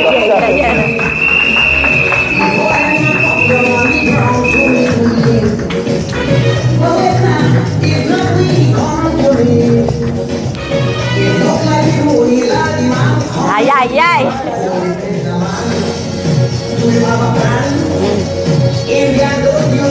Thank you. Thank you. Thank you very much. Thank you very much, Molly. And thank you for the very energized, warm welcome to the podium. I think I'm well hooked up here. But let me begin by acknowledging, of course, the honorable political leader, the very distinguished Mrs. Kamala Prasad Bisesa, political leader of the United National Congress, leader of the opposition. Parliamentary colleagues in our midst, the Honorable Devendra Tanku, the Honorable Ravi Ratiram is also with us, Senator the Honorable Jayanti Lakshmi Dayal, members of the local government fraternity with us, all the councillors of the Penal Debe Regional Corporation, members of the press, activists, friends. May I welcome you all for the first in a new series and an energized series of the Pavement Report. Can we give a round of applause to our political leader, the Honorable Kamala Prasad Bisesa, for inspiring the return of the Pavement Report that is meant to take the issues to the people in every constituency, in every village, in every city, in every town throughout Trinidad and indeed Tobago, to raise issues concerning the people and to take the fight to the PNM and to Rowley. Yes. While we do this, Keith Rowley, Paspatu, Kazem Hussein, I believe, the chairman of Caribbean Airlines, Ronnie Mohammed, several members of the staff of the Office of the Prime Minister, members of the staff of other state enterprises, including the Ministry of Foreign Affairs, are now off. They have jetted off to Saudi Arabia, Dubai, and London, where they will rack up a bill in excess of $3 million Trinidad and Tobago dollars, and they will achieve nothing. They have left the shores when Trinidad and Tobago faces its darkest hour. Keith Rowley has led a delegation to flee this country, a delegation of 15 persons plus that will spend taxpayers' money on food, on drink, on hotel, on traveling, on entertainment, that will bring no benefit to the people of Trinidad and Tobago. Indeed, the citizens of this country are living in fear. And not only innocent citizens, but guilty citizens are also living in fear. The most dangerous place to assemble now is in front of a police station. They cannot protect you in front of a police station. Today, there are reports, which we will check, and we believe to be true, that bandits held up a home, a geriatric home. This is where you put your elderly, you put persons, your loved ones and so on for the care that they need with medication and 24/7, attention and so on. And the bandits went and held them up, took away their valuables, whether it is phone, jewelry, a small amount of cash and so on. This is a country where they stop on the road and hold up a CPEP gang. Now when you hold up a CPEP gang, you're looking for a Nokia phone, you're looking for some petty cash. That is what you're looking for. They held up a buy in Debe. They're looking for the sales of the day. They got $250. The sales of the day. This is Trinidad and Tobago. It is unrecognizable from the paradise that Kamla Prasad Bisesa left in 2015. It is unrecognizable. And today we face several challenges in crime, poverty. Today I got a WhatsApp from constituents and so on, indicating that there are families in our own constituency who cannot put food on the table. Christmas is upon us, all these councillors and MPs and so on. You will be inundated with calls for a food hamper because people want food. They want support. They want you to help a child. They want you to help the child in school, as the case may be. This country is not the country that we knew and that we loved. Today, what do we face?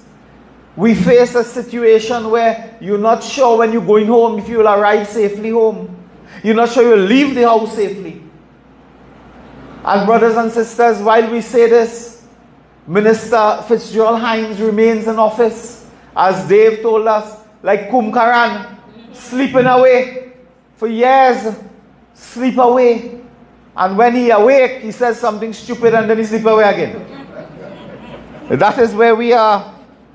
Keith Rowley has gone. He will not be back in this country, I believe, for about 3 weeks. There's a prime minister who has left this country for 3 weeks not to return. Now, when he's ready to return, we're not sure he could find Trinidad to come back. But they will go, they will enjoy taxpayers' money. Nothing will happen and nothing will change as a result of those trips. I asked, and we will file the relevant questions in the Parliament. Stuart Young, as Minister in the Ministry of the Attorney General, he was that before. He was Minister of National Security. He was that before. He's now Minister of Energy. And he has always been something called Minister in the Office of the Prime Minister. I don't think there's any place on earth this fella has not gone. I don't think so. He has traveled. Somebody that shouted out the only place he ain't gone is jail. What my mother used to say is, what I meet you. So, brothers and sisters, he has gone everywhere in the world. Everywhere, traveled. What has come out of all these trips? Absolutely nothing. Not a job, no investment, no development, nothing. Man, they couldn't even get job for people to pick apple in Canada. At least in the 70s and so on, we used to get job for locals to go to Canada and pick apple and so on. Nothing has happened from all this travel. And they continue to squander. They continue to squander. While this is happening, the murder rate today, I'm told today, is 506. 506. And counting, we're going down to the 31st of December. It may surpass last year. But the murder rate has hit 506. Nobody's saying anything. 2 young boys were killed the other day. We dismiss human life because we say, oh, they may be involved in something bad now. So, and I come immediately to the point, one of the points I want to make. I heard the Commissioner of Police speaking, and the Commissioner of Police is now saying that, this problem with crime and so on, I think that has to do with parenting. People are bad parents. Now, I want to tell Ms. Erla Christopher, who may well be around my age, who may well be around my age. In fact, believe it or not, I think we went to the same school. But you would not know that unless I tell you. I want to tell her, every generation has challenges with parenting, Dr. Mego. Do you know in the 60s, parents used to look at their young children and say, were you going in that flowery dress with a flower in your head and listening to crazy music and shaking and thing. Do you know in the 70s, parents used to quarrel that the children wearing clothes too short and then the children wearing clothes too long. In the 80s, they quarrel. The fella head, he not cutting his hair, his hair too long. 10 years later, they quarreling, the fella hair too short. Parenting is always a challenge of every generation. Every generation has challenges with parenting. And parents of today will always look at their children and say, you all are not what you should be, like we were. But when we were children, our mother and father also complained. Huh? Mother and father also complained. Were you going in white socks? Were you going in that clothes? Parenting is always an ongoing challenge for every generation. And in 2023, in 2033, somebody will say something about parenting again. That is the nature. But you cannot use that with no pun intended, but you cannot use that as a cop-out. Your job as a police commissioner, as a leader of the police service, is to confront criminal enterprise, is to put the policies, the programs, the action, the institutions in place to deal with crime. You can't raise your hand in the air and say, this is a problem with parenting. Every generation has a problem with parenting. This is a problem of policing. This is a problem of law and order. It's a problem of law enforcement. And quite clearly, the commissioner, I think she'll maybe kumkaramnik as well, but she doesn't understand that her challenge is to deal with a problem. It is not to pass it off as parenting. Everybody in every generation since we in establishment has a problem with children and parenting and so on. You all know that. Many of you are parents. Many of you are parents. And when your children get big, they will have a complaint about your grandchildren. So we cannot use that as a cop-out. And the Commissioner of Police must understand that she has a job to do. She has to introduce policies, programs, institutions to deal with that job. And don't use that as a cop-out, as an excuse. Parenting. Yes, parenting always have challenges. It will be like that for the next 100 years. So I begin by telling you that. The other issue I wanted to raise quickly before I get to the TSTT matter is that this matter that people are calling on the political leader about crime talks and so on. The man who have to lead the crime talks, where he gone? He fly off and take off. So who you want Kamala Prasad Bisesa to talk to? A ghost? We want she to talk to an empty chair? There's no crime talks because the leader of the government, who is responsible for the crime talks, who must initiate and attend and engage the opposition, he has fled. He has absconded. He has gone. He is now MIA, as Tanku told us, missing in action, not mere motley. And he will not come back for a long time in these parts. By the time he come back, his hair might grow. We will not see him. He has gone. So forget that business. The leader of the opposition has asked serious questions about those crime talk discussions. Who will be included? That the stakeholders must be included. We must discuss not only legislation, which we do all the time, but policies, issues. The political leader of this party has gone every single Monday night for the last, I don't know how much years, talking about our crime plans, our crime policies, what is our program. There is nobody in this country who understands English and who could read 2 words of English who could believe that the UNC has no crime plan. We have the plan, we have the personnel, we have the policy, we have the program. So this nonsense criminologists talking, you know, these criminologists, fellas, whoever they are, I don't know what is a criminologist, by the way, but whoever them are, they always crop up, you know, and attacking the opposition. You're not serious, you're not doing this. You know, Pandey said years ago, some of them is like rat that's come out of a corner every now and then, you know. I think Pandey had the thing for them, you know. He said them like rat coming out of a corner every now and then running back in a dark corner. Who is this criminologist, huh? They don't have one, all them want to do is attack the opposition. Yeah. The criminal. Why them though? Tell them go and solve crime now, by themselves. You know, talking rubbish all the time in the papers. And somehow the news there and them just find the number. You know, some people I thought dead, somehow they just find the number. I thought people passed away and things and so on. Somehow the news they just find the number and call them for a comment. It's like a fellow in Tobago, a former head of the public service. I think he's the only head of the public service since 1962. Because he alone does comment on everything. Huh? So, brothers and sisters, don't take on these people with the stupidness on crime talks and so on. This evening I want to make a couple points. Yesterday we addressed, and the UNC is on the move. Huh? Yes. I want to tonight compliment the political leader for having our party in a state of readiness, having our party on the move. We are now lifting the tempo. Yesterday press conference, today pavement, Monday come in, Monday night report at Cuba South. We are on the move. This is today. I look at you in this audience and I tell you we had 18 hours to mobilize this wonderful, successful meeting in Arapuchis. This United National Congress today is the most organized, the most mobilized political party in the Caribbean today, the United National Congress. Forget Trinidad, in the Caribbean. No political party in the Caribbean could call a meeting today for tomorrow and have this sellout crowd go live on social media platform and have this dynamic list of speakers addressing you. None in the Caribbean. In the Caribbean. And we are moving.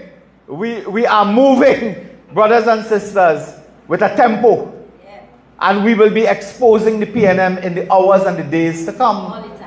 And we have to keep up that tempo because we are now in a state where they are on the edge of a cliff. Rowley is holding on by his nails on the edge of a cliff. And Kamla Prasad Bisesa has a nail clipper in her purse. So you know what that means?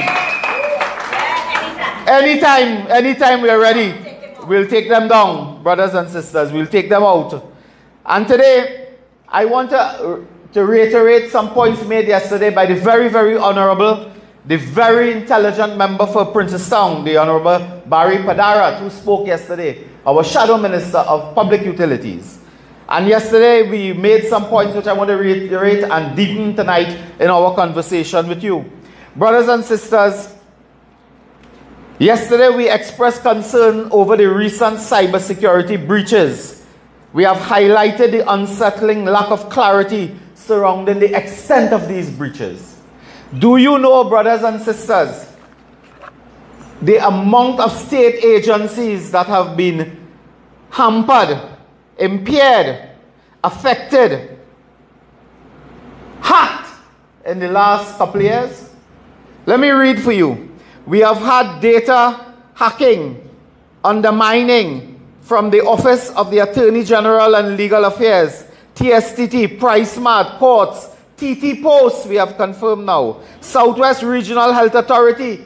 They say somebody in Europe want to know if your father had diabetes and your mother hypertension and blood pressure and thing, and sugar. We have had B-Mobile, this is ongoing, Immigration Department. It is unraveling. Why it is that hackers feel that they can get away with this? Because Trinidad and Tobago has no government. They have no protection. There is no cybersecurity policy or institution in this country today.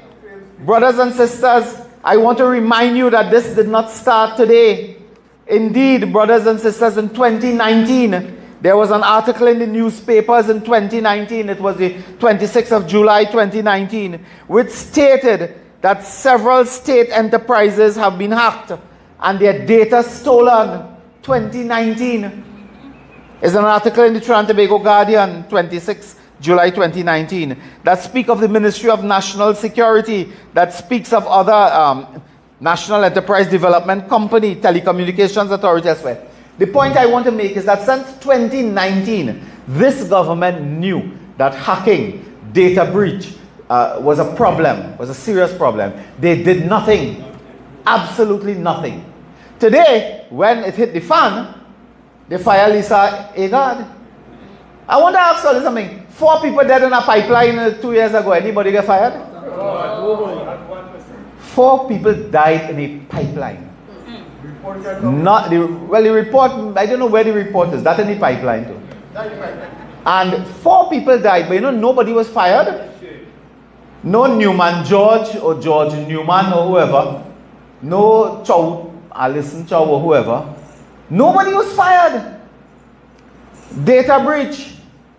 Lisa Agard got an instruction from the board of TSTT, led by one Sean Roach, including some Ennis and some Lashley and all the people and so on.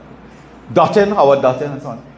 She got a email or a communication saying, do not speak on this matter at all. Do not communicate to the public unless the board approves the communication. They then fire she for not communicating. I hold no breach for Lisa Agard. I don't know the lady really. But the board of directors must take control and the entire board must be fired. The entire board must be fired. We live in a data-driven world. Today, things like your ID number, your date of birth can reveal a lot about you. Hackers can put together just like a jigsaw puzzle, and all of a sudden they have your identity. Your identity is important because if you lose that identity, it can be used to do other criminal activity. If they lose that, there are organizations in this country, the judiciary, Unicoma, I'm coming to Unicoma in a little while, TSTT, Southwest Regional Health Authority, PriceSmart, have experienced data breaches. The government has taken no steps to protect the public. We need them to inform us, how deep was this breach? How extensive was it? Is it just a website? TSTT has said nothing. They have an international partner called Checkpoint, an American-Israeli company. That company has not, to our knowledge, presented a report on what has happened, and they have paid millions of dollars to protect your data. But they have said nothing. They have said nothing. Unicoma acknowledged and updated its website following a breach. But there are issues to deal with Unicoma, and I will put it to you this way. Unicoma plays a pivotal role in Trinidad and Tobago, not only as a retailer, but as a facilitator of numerous small businesses, aiding the underprivileged middle-income groups. You know, when we think of data breach, right? People think in their mind, this is big-time rich people. That big shot kind of business and thing now. Like people with credit card and wire transfer and banking here and thing. They're in trouble. The ordinary man or woman, he or she has nothing to worry about data breach and thing. But let me get to it. Do you know Unicoma facilitates the purchase of household items? You want a fridge, you want a stove, you want a washing machine, a dryer, or something. You buy on what is called terms. Ain't there? You buy on terms. When you go to buy on terms, you put all your data. What is your name? You're working CPAP? How much money you're getting? Where you're living? Where this money going every fortnight or month? You put that in your data. Unicoma handles that data because they are the ones who protect that money that you use, that a lot of businesses use to give this small man a little washing machine, a dryer or something. Now the small man might be buying a washing machine or a sofa, not only for the small man house, but for somebody else's house. Now when you do something like that, all your data, everything on the road now. Everything on the road now. Oh, let's see trouble now? Like going to buy a sofa. You don't know where the sofa going. But when they breach that data, everybody know where stove going, where washing machine going, where sofa going, where dryer going. That is the problem. So that oven cooking a lot. So brothers and sisters, do not feel, the point I'm making is, do not feel that this thing has to do with rich people and big shot people alone who are using, you know, high level Visa credit card, MasterCard and all these kind of things. The ordinary man and woman who buy things on terms, you submit data. And when you submit data, that is stolen. And that can be used by criminals because they will know how much money you have. I told them yesterday, if you are using a security company in your neighborhood for your house or for your community, there is data there. And people can find out when you're coming home, when you're leaving in the morning, where you're working. What time you're likely to arrive and turn off the what they call the thing, the alarm. What time you're leaving in the morning to turn on the alarm. Where the alarm's located in your property. And worse, if they monitor your CCTV camera and there's a breach, then criminal enterprise will watch your CCTV camera. And there are people who have CCTV cameras around their yard. Some people even have in their house. So imagine you have a data breach and the criminals can now access the CCTV camera in your home and on your property. So this is not a matter that we must think is a high-class matter, is an upper-class, is big-shot people and big-pappy people who are affected. It is the ordinary human being. Because everything today is electronic transaction. This crazy Rowley go on and say, he wants this to be a cashless society. Now some people say the society already cashless because nobody has cash. So cashless already. But do you know, cashless means things are on electronic, meaning you use electronic and seriously, you use the internet. The internet is the backbone of every electronic piece of technology. But the Caribbean, as some of you may know, we are connected by what is called submarine cables. There are still cables in the sea, that's why it's called submarine cable, that connect us. Suppose something go wrong with that, it is affected, it is damaged, it is sabotaged in an attack of some kind. Do you know, if the internet goes down, you cannot pay a bill, you cannot pay a fee, you cannot collect money too, you cannot collect fees for some purposes. The whole society will collapse if those submarine cables are damaged or affected or compromised in some way. But Rowley don't understand that. He say cashless, and poor fella, he say he never use an ATM machine in his life. He never use an ATM machine. So, no, he mean he just move with a bag. You know? He just move and Rohanson and actually have a measurement for a carry box, as opposed to a stack box, you know. So Unicoma will tell us that is the example of how this affects ordinary people. And that is an important point I wanted to tell you. That the public need to comprehend that Unicoma and other groups serves a very important role in this country. Apart from selling furniture and so on, they facilitate a number of transactions. And these transactions supply they have sensitive personal information and data. And that cannot be compromised or in the hands of the criminal class. A data-centric world creates new challenges, right? I'll tell you. Years ago, when you're watching TV, you see people moving with drugs, cross-border drugs, guns, ammunition, regrettably human trafficking, moving human beings. Today, it is data. So we must create institutions and new programs and policies. And yesterday we called for a National Cyber Security Center to pull all the law enforcement agencies together, personnel, resources, equipment, to deal with this challenge that will be here for a long time to come.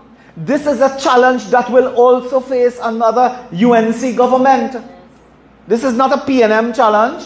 This is a challenge that would face us for the next 25, 50, 100 years. So we must not use institutions built in 1962 to deal with a problem in 2023.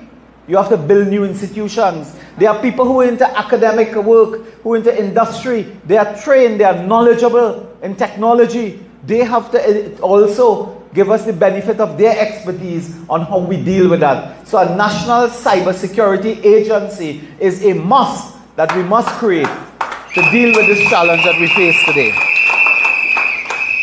And the government cannot handle data security. They cannot handle cyber security capability. They cannot do that. And everything has collapsed around them.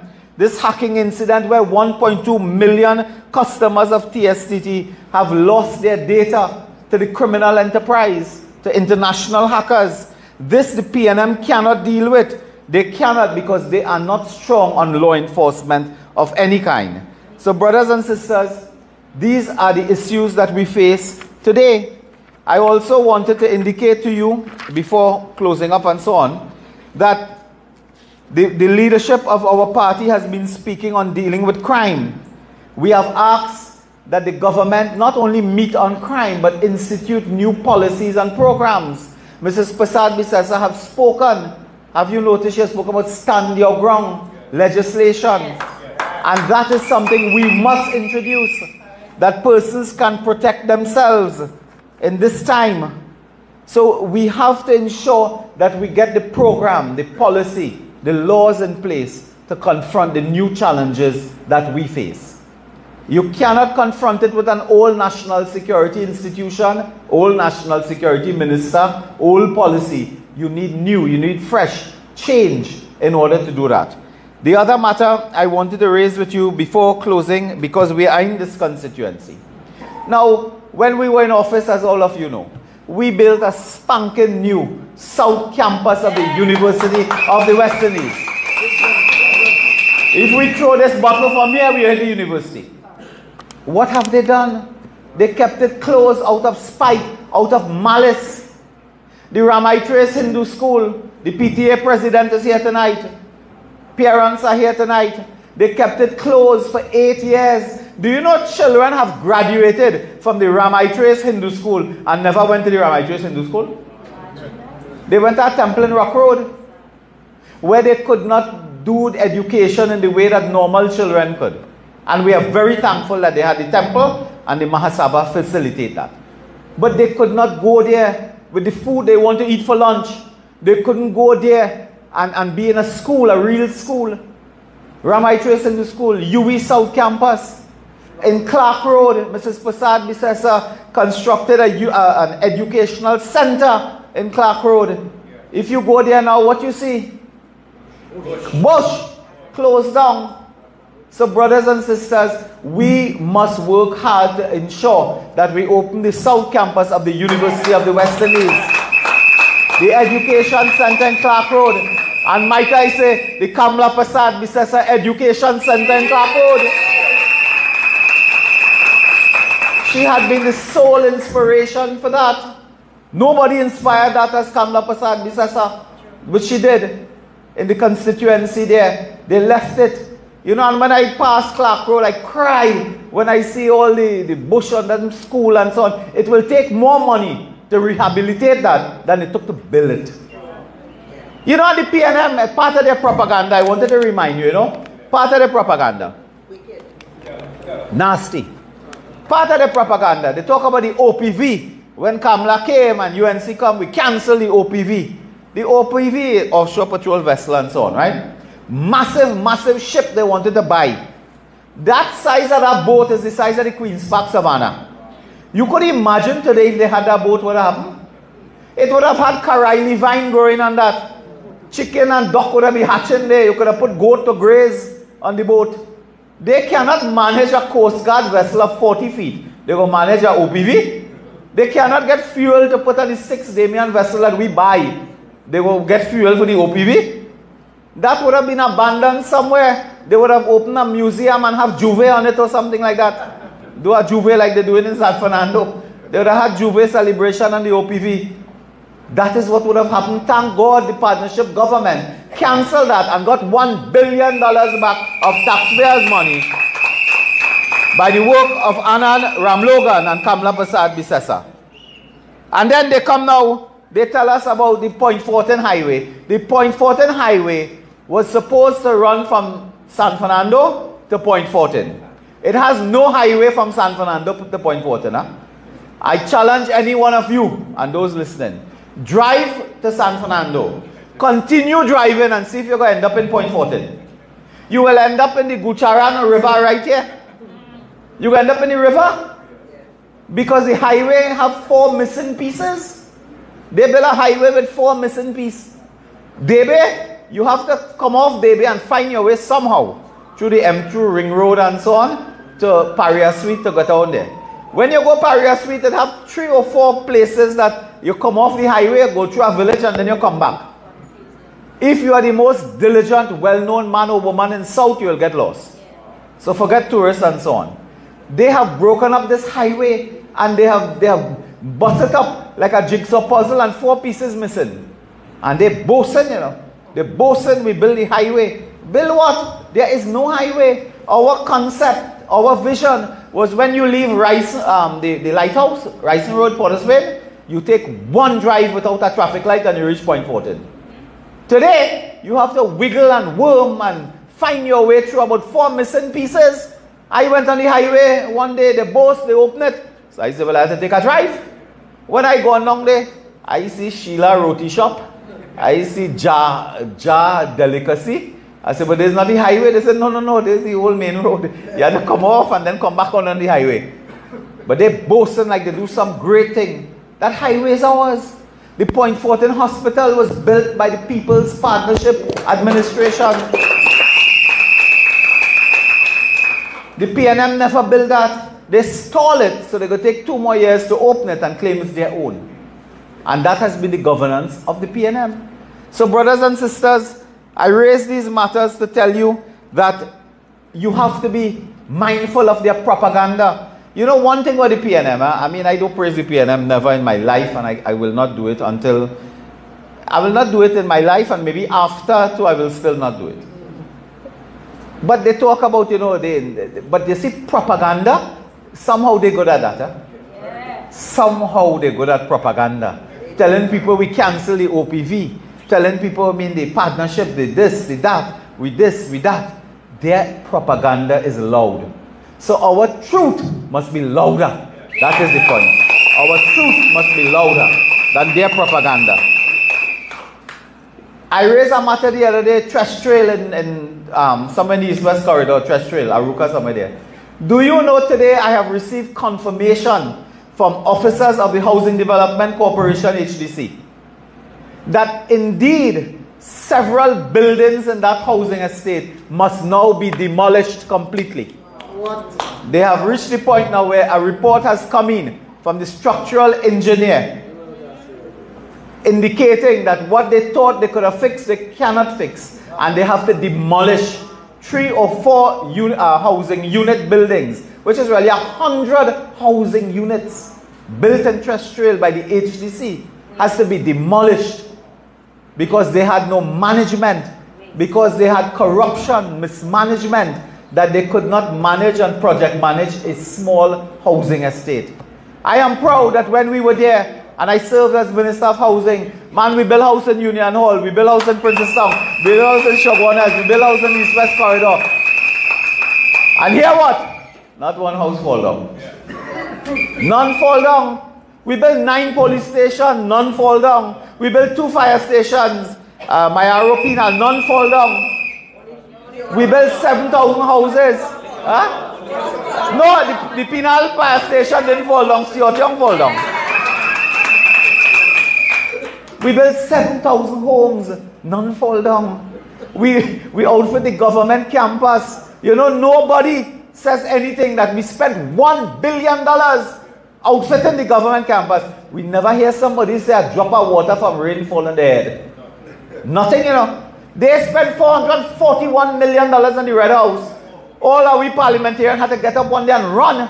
We put an umbrella over Rodney Charles' head and move him out because it had a leak on his head. You remember? Yeah. We had to put an umbrella over MP head and run them out from one side of the Red House. $441 million, and it started to leak. When we say what happened, Noel Garcia says, no, that's not the roof, that's the air conditioning system. So you didn't know air conditioning system had to be done properly? You didn't know that? They boasting about every single thing they build. Las Alturas, Trash Trail, Red House, everything collapsed. The United National Congress are the natural builders of Trinidad and Tobago. We have built.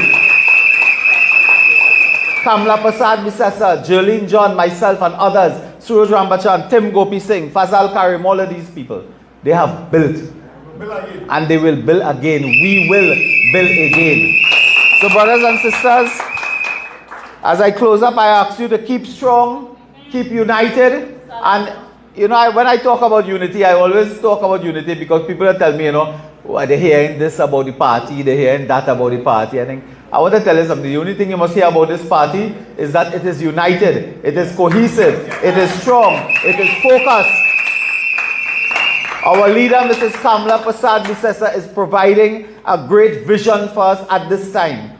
Great guidance, effective leadership. She will be there on Monday, so I want to tell you, and the listening audience throughout Trinidad and Tobago and the world that on Monday night we roll into Couva South at the multipurpose hall, and we will have a battery of speakers, and we will have the political leader, the Honorable Kamla Prasad Bisesa, to address the people of this country on Monday night. We ask all of you throughout the country, not only here, mobilize, organize, get yourself together and come out on Monday. It is not virtual, because I see people asking now if we're meeting virtual or not. Listen, everything virtual because everything on social media, but this is live.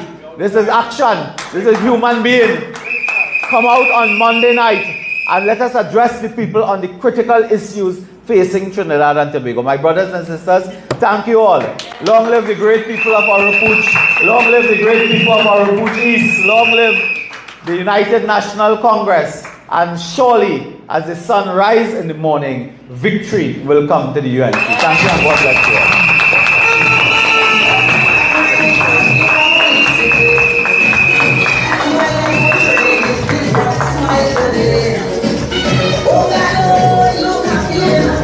Right.